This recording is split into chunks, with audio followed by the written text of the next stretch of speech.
Welcome to the Practice Discipleship Initiative webinar series. My name is Dawn Troutman. I'm involved in the Youth Ministry Network Extravaganza, and you can get to know me better at LutheranLifeCoach.com, and I am your host for this series. I'm coming to you today from Raleigh-Durham, North Carolina. This initiative is a dynamic partnership between the ELCA Youth Ministry Network, the ELCA and its youth gathering, and ELCA seminaries and colleges. Practice Discipleship offers for the sake of faith formation. The theme for this year is Story.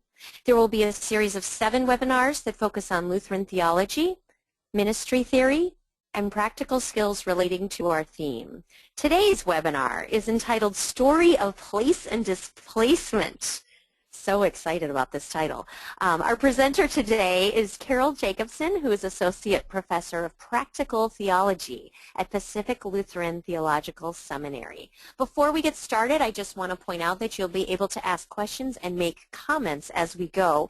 If you look at the right side of your screen, you'll see a box. You can type your questions in there, and I'll keep an eye on that and pass those questions on to Carol as we go through. There will also be times she asks you for feedback, so please do jump in when those moments happen so that we can really have a discussion that involves all different contexts and places and displacement. And I'm excited about this theme, as you can tell. I'm excited about all the themes. So here we go. Welcome, Carol. Let's get started. Thank you. Thank you. Welcome, everyone, and greetings from Berkeley, California. To this webinar on the story and place and displacement. I realized that I forgot to get my Bible open, but for a minute, just take a look at that picture there. Isn't it an interesting one? I hope you can see it well. It looks like an old school cathedral there, and right down the middle of the cathedral is Fifth Avenue. And I chose this picture just as a way to kind of get us thinking about how the story of the gospel encounters not just believers, but is meant to encounter the culture. And I think that's what's really behind this picture. And that's our goal for today, to think about how the gospel, how the story of the gospel is translated into your context, what it looks like to take both God's story of good news and the place where you're doing ministry seriously. And I want to begin by reading to you a parable, part of a parable that you're very familiar with, often called the parable of the prodigal son. I want you to listen closely to this first part of the parable, even though you've heard it many times before. I'm reading from Luke chapter 15, starting with verse 11. Then Jesus said, "There was a man who had 2 sons. The younger of them said to his father, 'Father, give me the share of the property that will belong to me.' So he divided his property between them. A few days later, the younger son gathered all he had and traveled to a distant country, and there he squandered his property in dissolute living. When he had spent everything, a severe famine took place throughout that country, and he began to be in need. So he went and hired himself out to one of the citizens of that country, who sent him into his fields to feed the pigs. He would gladly have filled himself with the pods that the pigs were eating, and no one gave him anything. But when he came to himself, he said, 'How many of my father's hired hands have bread enough and to spare, but here I am dying of hunger. I will get up and go to my father, and I will say to him, Father, I have sinned against heaven and before you. I am no longer worthy to be called your son. Treat me like one of your hired hands.' So he set off and went to his father. But while he was still far off, his father saw him and was filled with compassion. He ran and put his arms around him and kissed him. Then the son said to him, like he practiced, 'Father, I have sinned against heaven and before you. I am no longer worthy to be called your son.' But the father said to his slaves, 'Quickly, Bring out a robe, the best one, and put it on him. Put a ring on his finger and sandals on his feet. Get the fatted calf and kill it, and let us eat and celebrate. For this son of mine was dead and is alive again. He was lost and is found. And they began to celebrate. I'm going to end the reading of the parable there. I know it continues, and I know we're all very accustomed to hearing this parable, and that's partly why I chose it. It's a familiar one, but I want to share with you something that I found fascinating, and that's the work that Mark Powell, who teaches at Trinity Seminary, has done on this parable, and the way in which the context in which you hear it read depends on the details you pull out. If I could just go to that next slide there, Mark Powell, like I said, teaches at Trinity. He wrote this book, What Do You Hear? Bridging the Gap Between the Pulpit and the Pew, and he did a fascinating experiment in contextual reading. So get yourselves ready, because I'm going to ask you the question he likes to ask his students, and that is, why is the young man hungry? Why is the young man hungry? If someone were to ask you that question like I'm doing now, what would you say? Why is that young man hungry? And you're referring to the young man in the parable. I am referring to the young man in the parable, that younger son. This again is Powell's experiment. He goes around to different contexts and asks the question, and interestingly enough, he gets different answers, and I'm going to share those with you. But first I want to know a little bit about what you think. Why is the young man hungry? Those of you listening, we actually do want your answer, so you can type something into the box on the right side. I'll get it kicked off and get us started while people are typing. I think the young man is hungry. It almost feels like a trick question. Does it? Why is he hungry? I would say he squandered things. Jenny wrote in that there's a famine. Thank you, Jenny. He squandered his money. Thank you, Dawn. Thank you, Jenny. There was a famine. Anything else? Not so far, but all right. Well, let's see what Powell found out, shall we then? Yes. And you're already doing better, Jenny, than many of the students in Mark Powell's experiment. Here's how the experiment works. He teaches parables at Trinity in Ohio, and what he discovered is that when he asks his seminary students in Ohio, most of them, without missing a beat, will say the young man is hungry because he squandered all his money. Like I did. Yes, that's right, like you did. That's what an American student will say. And Lisa agrees and says that is probably why he finally is going home. He has nothing left. Exactly. He's hungry, he's going home, he's got nothing left. Now, one of the things, interestingly, that Mark Powell did was that he ended up going to St. Petersburg in Russia to teach at a Lutheran house of studies there. Sometimes we seminary professors travel around.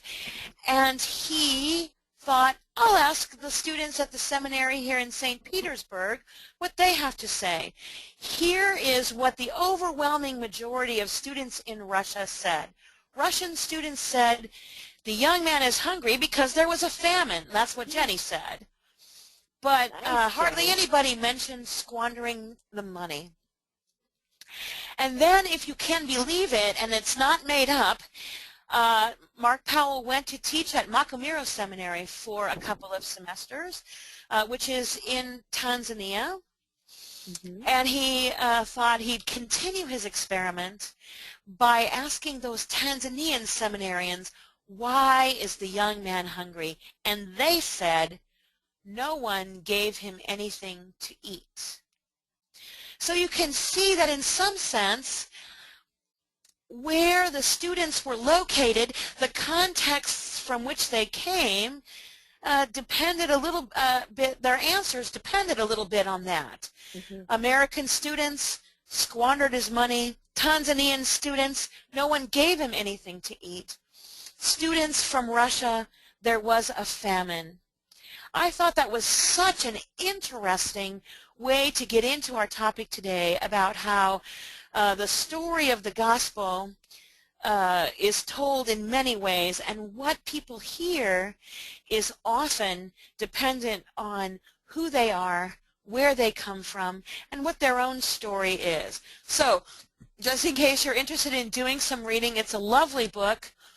Mark Powell, Bridging the Gap, What Do They Hear, is the name of the book.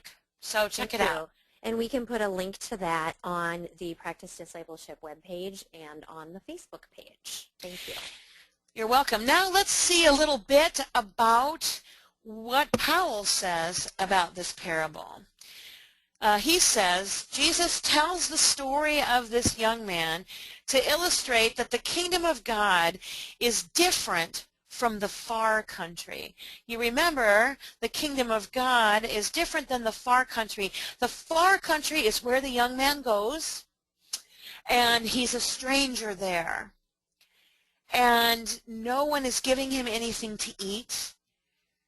He's squandering his money. He doesn't know how to spend money well. He's a young man.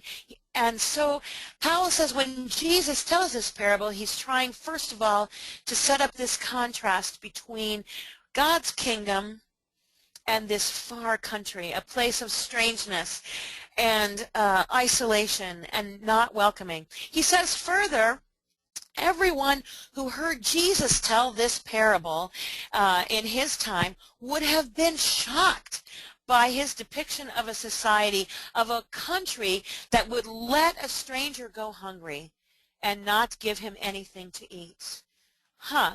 They both are there, and so he concludes, the parable teaches that the kingdom of God is a society that welcomes the undeserving, puts the scribes and the Pharisees to shame by showing them that they're a society without honor and that shows no hospitality.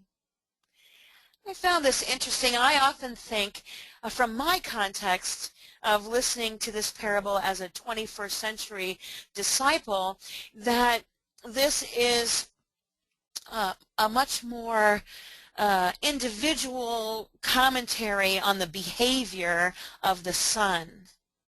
But there's nothing here that Powell says that has to do with the behavior of the Son.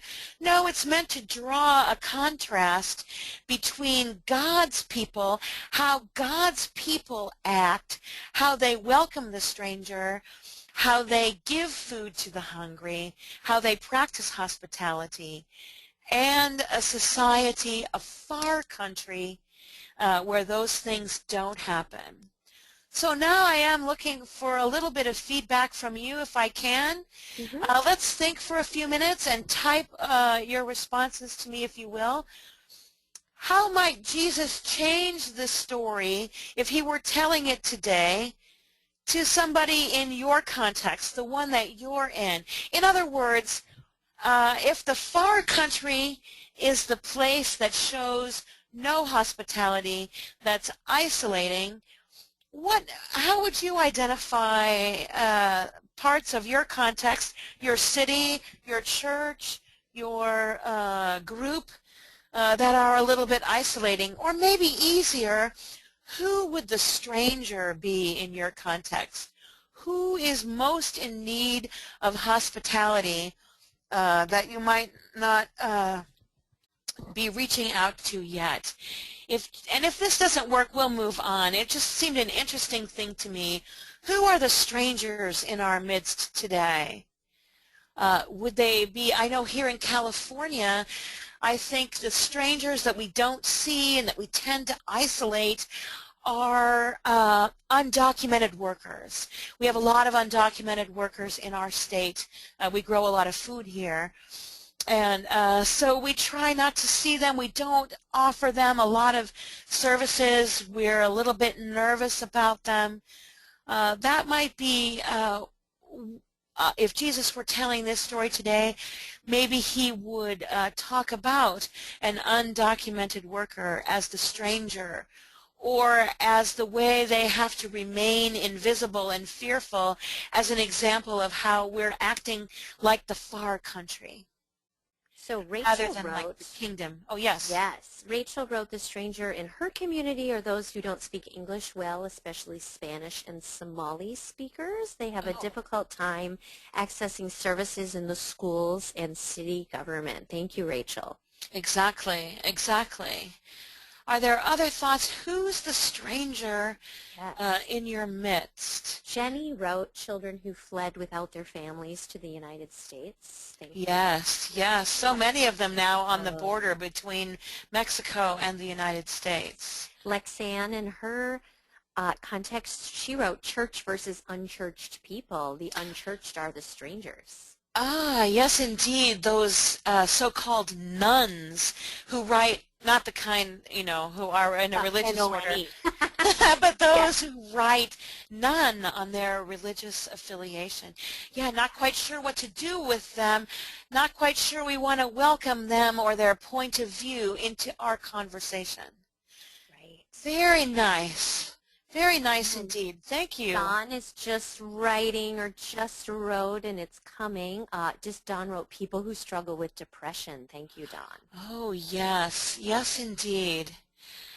Well, if And our goal I'm is to... sorry, you can go on. There's just one more really Oh, good one. please, please. I'm sure there's many good ones, but I'm sharing this one, and then you go on. Rachel wrote, other strangers in my ministry are the youth and kids who are experiencing homelessness or couch hopping. There is no parent or guardian to sign permission forms. Thank you, Rachel. Wow. Thank you all so much. Yes, thank you, Rachel. Thank you all so much. Have these people, these strangers in your mind, these lost and least, those that we don't know how to welcome, have them in your mind as we go on to this next part of the webinar. This, to me, is the meat of what we're here to talk about today, and that's how to determine what kinds of things are emerging in your context. How can we do some looking, some listening, and some thinking for the purposes of welcoming these strangers in our midst into the ministries of which we are a part. So, this next part, God's stories, our stories, what's emerging in your context? So I think you ought to have a piece of paper ready, and maybe also, because you'll be doing some writing for yourself, but don't stop typing. It's very rich when you write back to me. What's emerging in your context? Right away, I want you to stop. I want you to get out of your mind the idea that we should be doing this. Oh, I know, we already should be thinking about the emerging church, or we should be trying this new technique. Ignore all of that voice in your head, and let's just see if we can try some of these ideas instead. So now I'm at the end of that next slide. I want you to stop. Don't worry about what you think you should be doing. Let's start at the beginning, and let's try some of these ideas instead. As leaders in your context, I want you to consider two important things. The first is, what are you already doing in your context that's working well? Take a minute, make a note on that piece of paper or your tablet or whatever, your hand if you forgot to bring paper. What are you already doing in your context that's working well? You see, I don't want you to start by thinking what's missing. I want you to start by thinking what's working. Wonderful. And those of you online live, we would love to hear from you throughout this section. If you are listening to the recording, feel free to pause the recording at any point and really make a note. If you're listening in a group, talk to one another, because we'll be here. You can start us back up whenever you are done really digging into each of the questions in this section. But if you're here live, please write in. We'd love to hear from you. Indeed so. And let's take a look at that second question too then, in case you're already done with number one. What are the greatest and or most underutilized gifts in our church community or in your context. An example of how this played out in my context, not the seminary, but where I go to church in Oakland. And we were wondering, why can't we grow? You know, what do we need to invite more people in? And we noticed that as a community, we were very hospitable. Once you came through the door, we were very good at helping people plug into various kinds of activities, of inviting people over for dinner, small group Bible studies. So we decided that God was working through us through hospitality. That was what we identified was something we were already doing well. Of course, because that is where God is at work in your community. Where things are going well, that's where the Spirit's at work. So you want to celebrate those. And then we asked ourselves, what is our most underutilized gift? As we were talking around, we realized that we had not one, not two, but 3 retired music teachers in our community. We thought, music teachers. And it just so happened that in Oakland, California, the school curriculum had changed, as it has across the country, so that things like art and music were getting much less attention than reading and math and science. And so we thought, well, here we have people who can teach Suzuki violin and Suzuki piano. Maybe we should see if there's an interest in the public schools right around our church for a music program. And so it was that our little community decided to offer an after-school music program, just because for some reason it had never occurred to us, but we had 3 music teachers and thought we should move from our strength. That's what I'm getting at with these questions. So there's some great things going on. At Don's church, Youth as Leaders is going really well. At Susan's church, they provide transportation and after-school care and ministry to children in K through 6 to make it easy for parents to have their children participate. Lexanne said that God is using us in our public schools through backpack ministry, career day, being a safe haven for youth who have no home. And then becoming a safe haven training ground for public school teachers to vent, share, and learn. So thank you all for jumping in, and everybody keep your answers coming. Oh, indeed so. Wonderful, wonderful. I really like the way in youth leadership is emerging. Also, this idea of a safe haven for those who need a place to go, either because they're homeless or their parents are not at home yet. This idea of transportation, what a gift that is. You can see that it provides a different kind of energy to think about what you're already doing that God is using you to do, rather than trying to identify what's missing. Let's go on if we can, but if there are other good ideas about what's going well, we can always go back to hear from you. That's really exciting. Thank you. Yeah. All right. Once you've gotten involved with identifying what's working well, I wonder if I should say something about who should be doing this identifying. I imagine it's the leaders of the church at first, possibly the leaders of the ministry, maybe the members of a youth committee or an education committee, or some members of the board. At some point you might want to open up the discussion to the wider congregation. I have some questions that you might choose to ask later, but at first just stick with leaders, identify what's working well, and then go on to identify some of these things. These are more challenging questions, I think. What are some of the limiting factors that define what could emerge in your context? Think about budget. We all go, oh, money. Well, we need money, and yes, we do. But if you can think beyond, but feel free to put down money, but if you can think beyond, what are some of the limiting factors defining what could emerge in your context? Is it a matter of busy time management, parents who are too busy? Is it a matter of space? We could do this, but we have no room. Is it a matter of something else? We could do this, but we lack a staff person. Mm-hmm. Just think, what are some of those limiting factors? You don't have to try to solve them, you're just trying to become aware of them.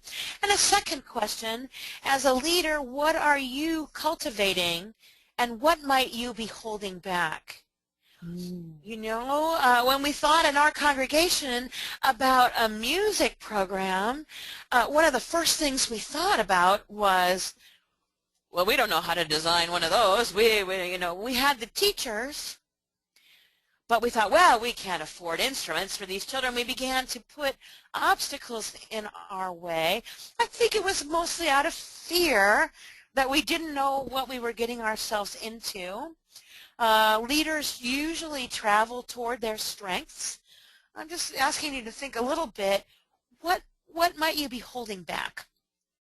And that first question too, other kinds of limiting factors that emerge, that keep things from emerging in your context. And we have a couple good answers, and do keep them coming. Lexanne, this is just a practical problem. As you mentioned, the space, the pews don't move in her space. So it's, you know, I can imagine that it's breaking up the open space for them. Rachel wrote that a limiting factor for her context is unwillingness of some congregants to change models to accept the unaccompanied minors in our programs. Mm-hmm. And then Jenny wrote, we miss a unified vision in our team, so passion can't follow. Thank you all. Oh, yes, indeed. Yes.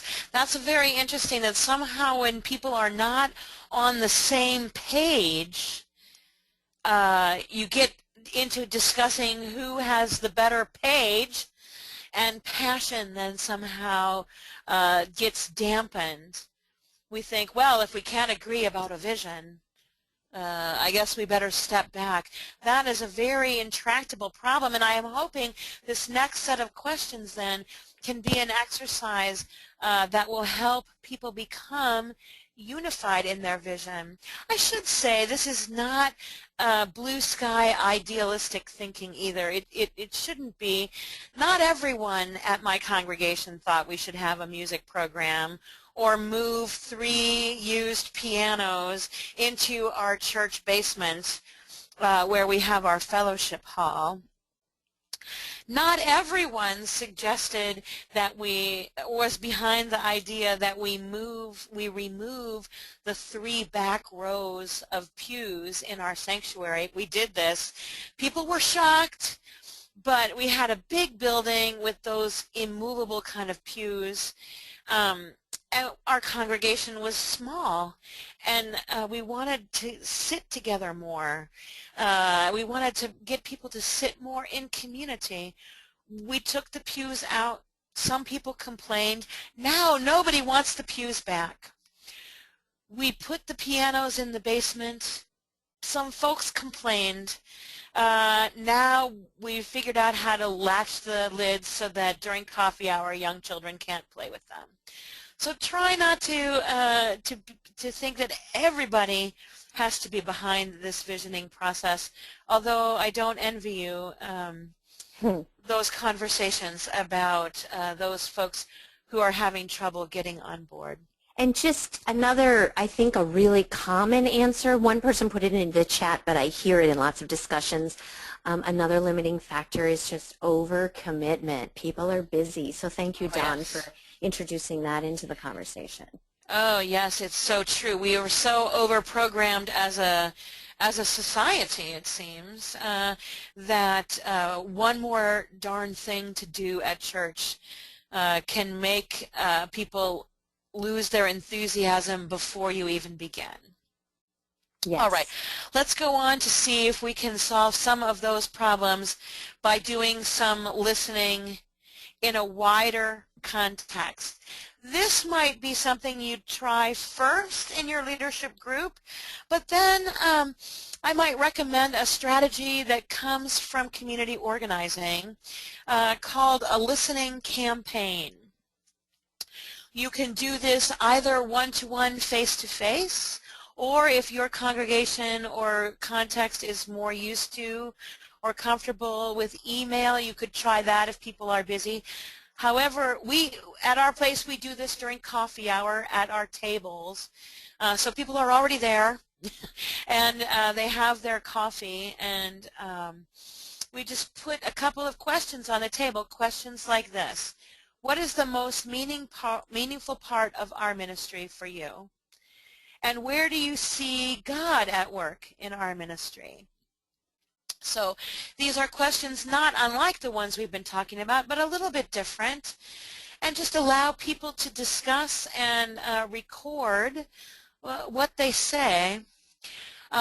You'll discover, I think happily, that many people will identify the same things as most meaningful for them, or where they see God at work. This is the idea then of opening up the conversation to the membership at large, whether it's the membership of your youth group or your entire congregation or your campus ministry. Wherever your context is, now is the time to hear from more people. What's the most meaningful part of the ministry to them? Where do they see God at work in the ministry? I recommend having someone at each of the tables or in the group, or if you're using email, you'll have a record. Write these things down and see if there aren't themes that emerge. And I love that you're starting this conversation too, just because I am familiar with lots of congregations that don't even use the language of where do you see God at work. And having that be a personal answer, and not like people won't do it, it just isn't happening. So I love that you're encouraging people to have those conversations. Oh, yes, I hope they're willing to have them. I think a lot of times we don't ask people these kinds of questions, and they do have an answer. Our third question is, what brought you to our ministry? Why did you decide to stay? And Susan said that at their annual meeting, they had a council member sit at each table for a discussion, and members were so glad to be listened to. Thank you, Susan.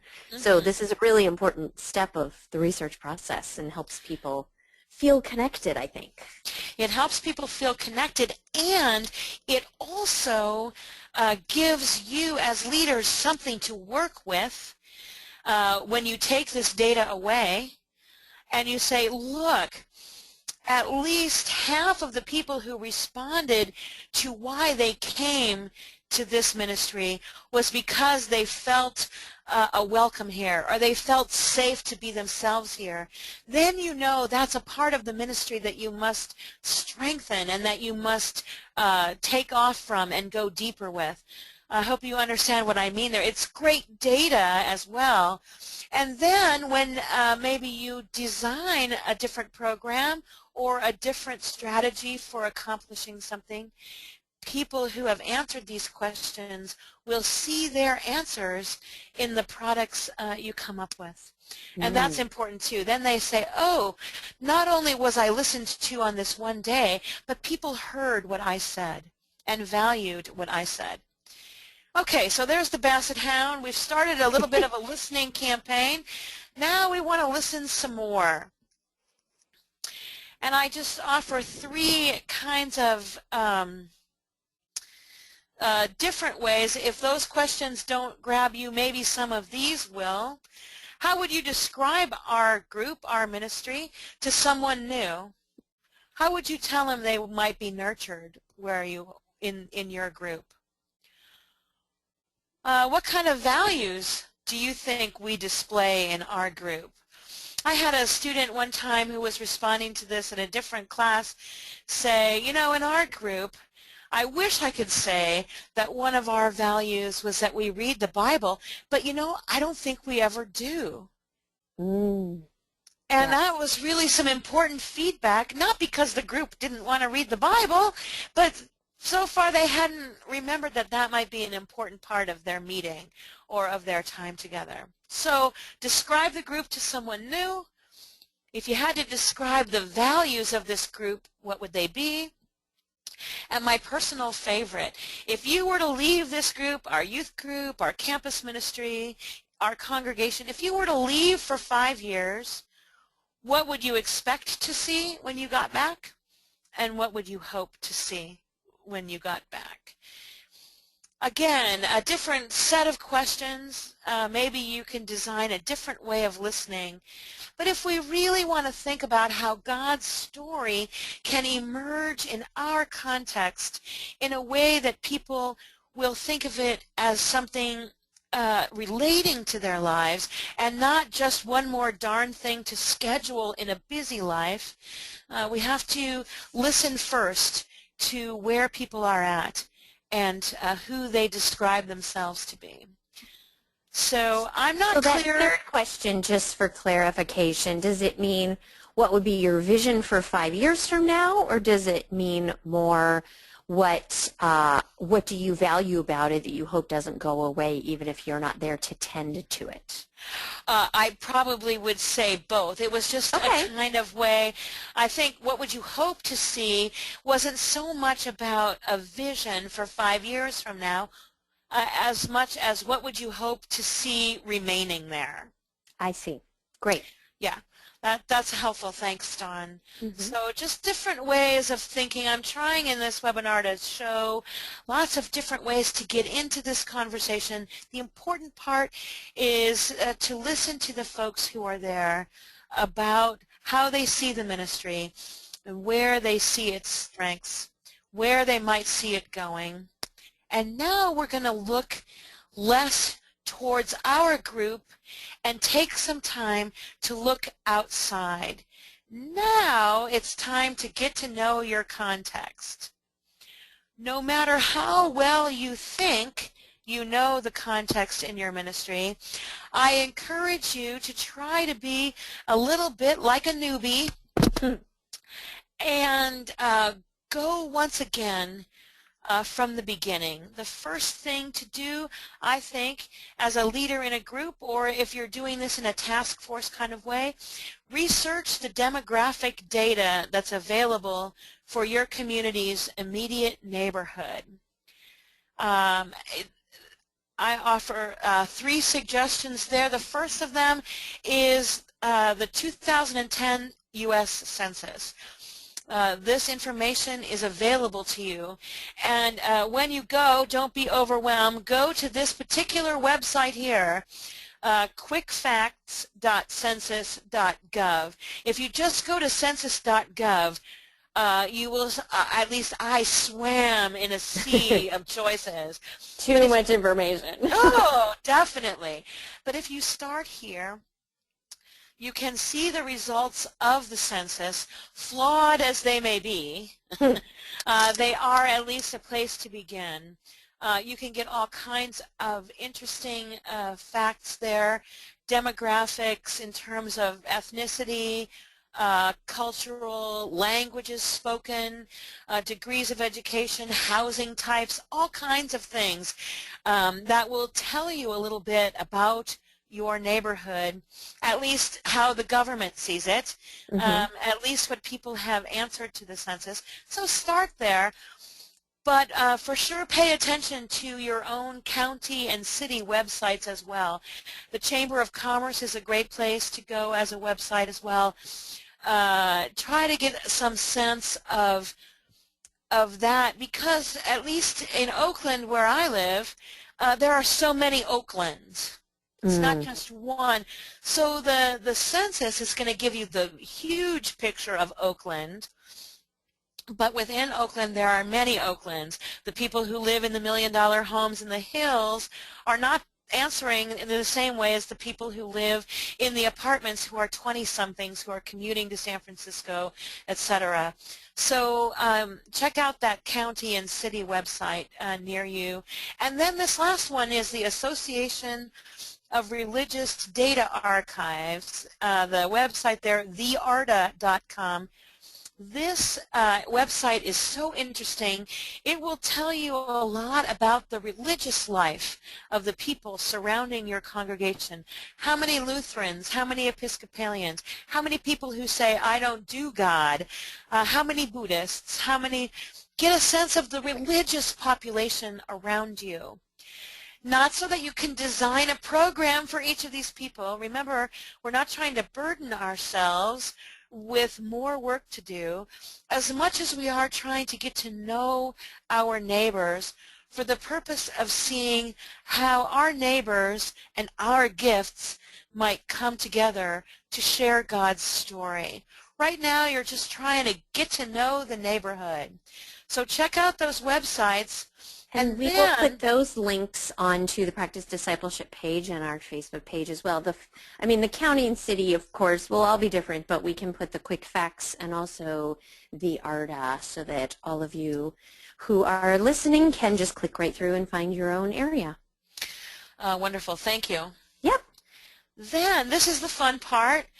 Once you've gathered that data, take a walking tour and a driving tour of your context's neighborhood. And I suggest doing both. Isn't that funny? It's kind of not funny. The walking tour, different things. You see different things than in a driving tour. And you can start with things like, can you find the church? Are you able to find it? One of the things we learned when we did our walking tour around, some people came up to us and said, well, what are you doing around here? And we said, well, we're just from this church on the corner of Euclid and Van Buren, and we're trying to get to know the neighborhood a little bit. And many people said, wow, there's a church there? Wow. That's how we knew we weren't visible enough. Yes. In our neighborhood to be able to share God's story. People didn't know we were there. So part of our strategy became painting the building and getting a better sign. And anyway, it's things like that. Take a walking tour and a driving tour. Take note of things like businesses and schools that are close by to your context. Housing types, apartments, single-family dwellings, McMansions, I don't know, whatever they are. Maybe nobody lives around your area. It's an urban area where people have left and there isn't too much housing. Other important natural, geographical, and residential data around our church is a lake. Lake Merritt. It's a beautiful lake. People walk there all the time with their dogs. They jog around. If we want to meet the neighborhood, if we wanted to focus on outreach, we had to be out at Lake Merritt meeting people and talking with them while we walked around the lake. So, and then an interesting question to ask yourself on the tours is what or who might you have expected to see that you didn't see? In our example in Oakland, we didn't see very many children. Lots of adults, lots of 20-somethings. That taught us something about who lives in our neighborhood. Too expensive for parents with young children to live there. But in those apartments, we had a lot of folks who commuted to the city. All that's San Francisco in my lingo. Okay. All kinds of things to learn there. So take that walking tour and driving tour, see what you can learn from that. And then lastly, consider, once you've gathered all this data together, now we're coming back to the question that Powell raises about hospitality and that we started with, who's the stranger? Who's in need of a place to call home, a space for some hospitality? Maybe your answer will be the same. Maybe you'll have added a few or one more group on the basis of your study. But if your goal is to be able to reach out with God's story, then in that final consideration, if you just want to advance to the next slide there, now that you've done all this work, consider just who it is in your neighborhood that is in need of hospitality and a space to call home. That's the people who need to hear God's story, who need to be invited out of the distant country, out of isolation, into the kingdom of God, who need to be welcomed home like that father welcomed home his son. I'm going to pause here. I'm going to put the question next on the screen and give you a few minutes to either answer the question that's on the screen, but also to see, first of all, whether you have any questions about what I've said so far. So please do type in questions as you think of them, and then we'll get to the question on the screen as well. I also am just, you know, if you're not a researchy person, what would you suggest somebody starts with? Like, what has the most sort of punch to it?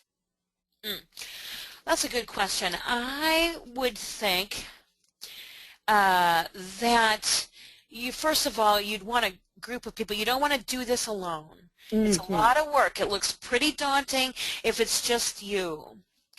So I would start with those first questions about where is God at work in this ministry, what's going well. Okay. And see what people say there. And if not everybody has to do the walking tour or the driving tour, but maybe if there's a couple of people who would be interested in taking that on as their task to contribute to the group. Okay. Or if there's somebody who'd like to organize one coffee hour where people sat at tables, or to make it part of the annual meeting. I think someone had that idea. That seems pretty good. There's no rush, you know. Right. God is blessing your ministry already. The work is there to do. Sometimes I think we think if we don't do it now, and if we don't read a book, and if it isn't happening in 3 months, then we're a failure. That's what I meant at the beginning by saying stop, if you can, having those voices, those preconceived ideas in your head. There's no rush to get the work done. And there's no rush to analyze the data. But that's where I'd begin. I'd begin by asking folks, where do we see God at work that we can strengthen? And let's take a look at, with some fresh eyes, about who our neighbors are here. And what would you say to the people who are in the church really invested in the sacred cows and this process feels like scary change? Oh, yeah. It's on the edges of the topic, I know. No, it's good because, you know, I've been teaching this for so long. Many people will find this good news. Oh, well, this is what change looks like, just answering these questions and thinking in a new way. I think for people who feel a little bit intimidated by the process, I don't know. That's a really good question. I wonder if there are strategies out there already for the intimidated. I think in Oakland we had become so concerned that our church wasn't reaching out to the neighborhood we were in that we were pretty much ready to try anything that we could. I guess what I might try would be to maybe start even back a little bit farther, and share with a group of people, possibly the skeptics, if that's what we're calling them, the people who are more invested in preserving the old way and hoping people will come, to have them do that same exercise with the parable, and to see how what sounds to them like a welcoming idea, like we love our liturgy because it's the same every week and so we don't have to worry about it, how that sounds that's true for some people, but for others it's kind of strange. They don't know what to do with the liturgy. And so they don't come back maybe to our service because they don't know why we were using that book or how to use that book. I don't know. I'd be pleased to know what some other people think of about those sacred cows, but I do think you have to prepare the ground. I'm using a gardening image here. If people are really resistant to change, then I suppose as a leadership team, you're going to have to do some more work ahead of this process to listen to people's fears about change, to figure out from people what are the non-negotiables in terms of change, and to let them have some of those. Mm-hmm. Good. Thank you. Any questions so far? Not so far, so let's move on. Possibly I've bored people. Are you all there? Wake up. No, it's good. Okay, well, let's move on then. You know, this might be an interesting way to begin with those skeptics too, to get them thinking outside their fear, outside the idea that change means I won't have my community anymore the way I like it. And that is a little meditative thing that I prepared here at the end.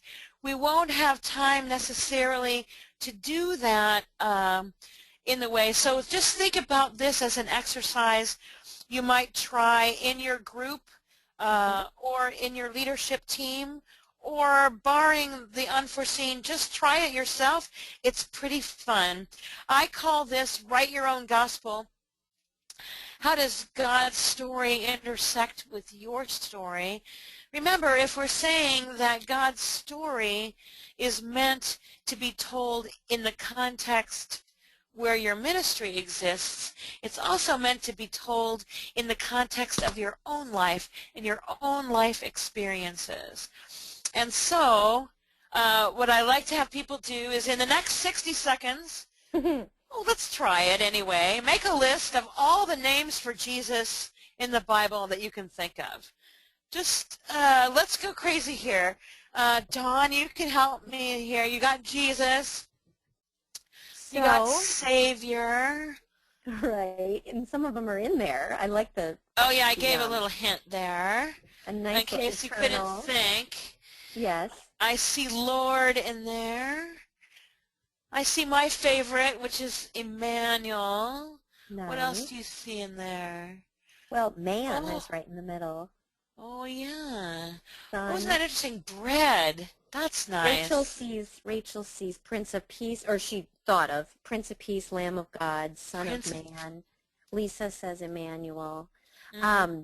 So Summer just pointed out that we in our practice discipleship lessons from last year on the frame curriculum, some of this could be paired together nicely. So excellent. You can go back through the archive on the practice discipleship page. So also people found Messiah, Adonai, life, truth. Thank you for all these answers. Yeah, the way, the truth, the life, very interesting. And part of what we're doing here, remember, was trying to write our own gospel. One of the things that's true about the Gospels, as you may know, is that all the pictures of who Jesus is and what God's story is and what fits into God's story are not the same. It was so interesting to read a gospel like Mark, where everything happens immediately and Jesus seems to be sort of getting the idea about messiahship. But then comparing it with a gospel like Matthew, where it seems that Jesus is always being spoken of as a fulfillment of the Old Testament. So that's part of this first exercise. All the names for Jesus mean there are a lot of ways to tell the story of God. Now, it's time to write your own gospel and think at least 3 important parts of your own story that can't be left out if people want to know who you are.